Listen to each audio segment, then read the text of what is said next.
So ಪ್ರೀತಿಯ ವಿದ್ಯಾರ್ಥಿಗಳೇ, ಏನಪ್ಪ ಅಂತ ಹೇಳಿದ್ರೆ ಕಲ್ಯಾಣ ಕರ್ನಾಟಕ ಒಂದು ಟ್ರಾನ್ಸ್ಪೋರ್ಟಲ್ಲಿ ನಿಮಗೆ KKRTCಯಲ್ಲಿ ಒಂದು ರಿಕ್ವೈರ್ಮೆಂಟನ್ನು ಕರೆದಿರ್ತಾರೆ. ಅರ್ಹತೆ ಹೊಂದಿರತಕ್ಕಂಥ ಒಂದು ಅಭ್ಯರ್ಥಿಗಳು ಏನಿರ್ತೀರಿ, ಸೊ ಆ ಅಭ್ಯರ್ಥಿಗಳು ಹೇಗೆ ನಾವು ಅರ್ಜಿಗಳನ್ನು ಸಲ್ಲಿಸಬೇಕು, ಹಾಗೆ ಆ ನೇಮಕಾತಿ ಹೇಗೆ ನಡೆಯುತ್ತೆ ಅಂತೇಳಿ ಇವಾಗ ನಾನು ಮಾಹಿತಿಯನ್ನು ನಿಮಗೆ ತಿಳಿಸ್ಕೊಡ್ತೇನೆ. ಸೊ ವಿಡಿಯೋ ಮೊದಲನೇ ಬಾರಿ ನೋಡ್ತಾ ಇದ್ದರೆ ದಯವಿಟ್ಟು ಸಬ್ಸ್ಕ್ರೈಬ್ ಮಾಡ್ಕೊಳ್ಳಿ, ಲೈಕ್ ಮಾಡಿ ಮತ್ತು ಶೇರ್ ಮಾಡಿ. ಎಲ್ಲ ಒಂದು ಜಾಬ್ಗಳ ಮಾಹಿತಿ ಕೂಡ ನಾವು ಅಪ್ಡೇಟ್ ಕೊಡ್ತೀವಿ. ಸೊ ಹುದ್ದೆಗಳನ್ನ ನೋಡೋದಾದರೆ 150 ಹುದ್ದೆಗಳಿದೆ. ಸೊ ಚಾಲಕರು ಮತ್ತು ತಾಂತ್ರಿಕ ಸಹಾಯಕರು ಅಂತ ಹೇಳಿದ್ದಾರೆ. ಇಲಾಖೆ ಹೆಸರು ಬಂದ್ಬಿಟ್ಟು ಕಲ್ಯಾಣ ಕರ್ನಾಟಕ ರಸ್ತೆ ಸಾರಿಗೆ ಸಂಸ್ಥೆ. ಸೊ ಏನಂತಾರೆ ಇಂಗ್ಲೀಷಲ್ಲಿ KKRTC ಅಂತ ನಾವು ಅದನ್ನು ಕರಿತೇವೆ. ಹಾಗೆ ಉದ್ಯೋಗ ಸ್ಥಳ ಬಂದ್ಬಿಟ್ಟು ನಿಮಗೆ ಬೀದರ್ ಮತ್ತು ಕರ್ನಾಟಕ.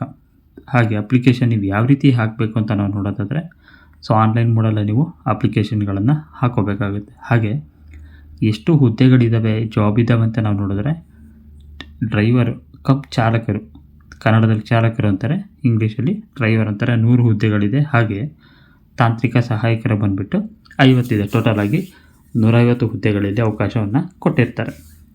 ಇನ್ನು ನಾವು ಸಂಬಳದ ವಿಚಾರ ನಾವು ನೋಡೋದಾದರೆ, ಅಧಿಕೃತವಾಗಿ ಏನೊಂದು ಅಧಿಸೂಚನೆ ಪ್ರಕಾರ ಕೊಟ್ಟಿರೋ ಮಾಹಿತಿ ಪ್ರಕಾರ ಪ್ರತಿ ತಿಂಗಳು ನಿಮಗೆ 16,550 ಮತ್ತು 16,973 ರೂಪಾಯಿ ಅಂತ ಹೇಳ್ಬಿಟ್ಟು ಕೊಡ್ತೀವಿ ಅಂತ ಹೇಳ್ಬಿಟ್ಟು ಅಲ್ಲಿ ಮಾಹಿತಿಯನ್ನು ಕೊಟ್ಟಿರ್ತಕ್ಕಂಥದ್ದು. ಹಾಗೆ ನಿಮಗೆ ವಯೋಮಿತಿಯನ್ನು ನಾವು ನೋಡೋದಾದರೆ, ಚಾಲಕರು 24ರಿಂದ ಒಂದು 35 ವರ್ಷ ಇರುತ್ತೆ. ಹಾಗೆ ತಾಂತ್ರಿಕ ಸಹಾಯಕರು ಬಂದ್ಬಿಟ್ಟು 18ರಿಂದ 35 ವರ್ಷ ಇರುತ್ತೆ.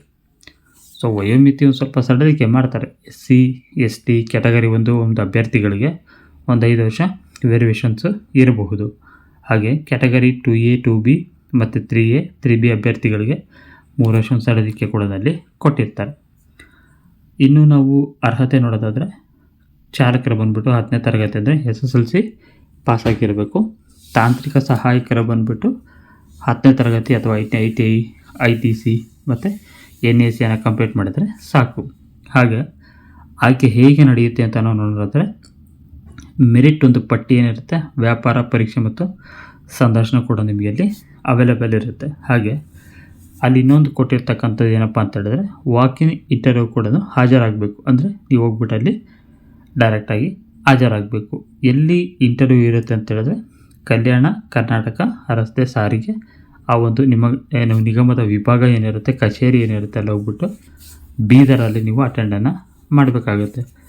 ಸೊ ವಿದ್ಯಾರ್ಥಿಗಳಿಗೆ ಒಂದು ಪ್ರಮುಖವಾದ ಮಾಹಿತಿ ಏನಪ್ಪ ಅಂತ ಹೇಳಿದ್ರೆ, ಅರ್ಜಿಯನ್ನು ಹೇಗೆ ಸಲ್ಲಿಸಬೇಕು ಅಂತ ನಾವು ನೋಡೋದಾದರೆ, ಕೆಳಗಡೆ ವೆಬ್ಸೈಟ್ ಲಿಂಕ್ ಕೊಟ್ಟಿರ್ತೀನಿ. ಆ ಲಿಂಕನ್ನು ಡೌನ್ಲೋಡ್ ಮಾಡಿಕೊಂಡು ನೀವು ಹೋಗ್ಬಿಟ್ಟು ಆ ಒಂದು ಏನೇನು ಸೂಚನೆ ಕೊಟ್ಟಿರ್ತಾರೆ ಅಲ್ಲಿ ಆನ್ಲೈನ್ ಮತ್ತು ಆಫ್ಲೈನ್ ಎರಡು ಕೂಡ ಲಿಂಕ್ ಮಾಡಿಕೊಂಡು ಆ ಫಾರಮ್ ಏನು ಕೊಟ್ಟಿರ್ತಾರೆ ಆ ಫಾರಮನ್ನು ಫಿಲ್ ಮಾಡಿ, ಒಂದು ಶುಲ್ಕ ಏನಿರುತ್ತೆ ವಿನಂತಿಸಿದರೆ ಮಾತ್ರ, ಅಲ್ಲಿ ಕೇಳಿದ್ರೆ ಮಾತ್ರ ಅಮೌಂಟನ್ನು ಹಾಕಿಬಿಟ್ಟು, ಜೊತೆಗೆ ಒಂದು ನಿಮ್ಮ ಫೋಟೋ ಮತ್ತು ಒಂದು ಸಿಗ್ನೇಚರನ್ನು ಹಾಕಿಬಿಟ್ಟು, ಅದನ್ನು ಎಲ್ಲ ಫಾರ್ಮೆಟನ್ನು ಮತ್ತು ಫಾರಮನ್ನು ಅರ್ಜಿಯನ್ನು ನೀವು ಪರಿಶೀಲನೆ ಮಾಡಿಬಿಟ್ಟು ಲಾಸ್ಟಲ್ಲಿ ನೀವು ಅದನ್ನು ಪ್ರಿಂಟಿಗೆ ತೊಗೊಂಡು ಬರೋದನ್ನು ಮರಿಬೇಡಿ. ನಿಮಗೆ ಸಂದರ್ಶನ ಯಾವಾಗ ತೊಗೊಳ್ತಾರೆ ಅಂತ ನಾವು ನೋಡೋದಾದರೆ, ಸೊ ಚಾಲಕರಿಗೆ 2ರಿಂದ 4 ಡಿಸೆಂಬರ್ 24 ಅಂದರೆ ಈ ತಿಂಗಳು ನವಂಬರ್ ಡಿಸೆಂಬರ್ ಈಗ ಆಲ್ರೆಡಿ ಸ್ಟಾರ್ಟ್ ಆಗಿದೆ. ಸೊ ನಿಮಗೆ ತಾಂತ್ರಿಕ ಸಹಾಯಕರು ಬಂದುಬಿಟ್ಟು 6ರಿಂದ 7ನೇ ತಾರೀಕು ಅಂದರೆ ನಾಡಿದ್ದು ಮತ್ತು ಆಚೆ ನಾಡಿದ್ದು. ಸೊ ನಿಮ್ಮ ಕೆಳಗಡೆ ಎಲ್ಲ ಮಾಹಿತಿಯನ್ನು ಕೊಟ್ಟಿರ್ತೀನಿ. ಸೊ ಬೇಗ ಹೋಗ್ಬಿಟ್ಟು ಅಪ್ಲಿಕೇಶನ್ ಹಾಕ್ಕೊಂಡು ಕೆಲಸವನ್ನು ತಗೊಳ್ಳಿ. ಸೊ ಈ ಮಾಹಿತಿ ಇಷ್ಟ ಆಗಿದ್ದರೆ ಲೈಕ್ ಮಾಡಿ, ಶೇರ್ ಮಾಡಿ, ಕಮೆಂಟ್ ಮಾಡಿ. ನಮಸ್ಕಾರ.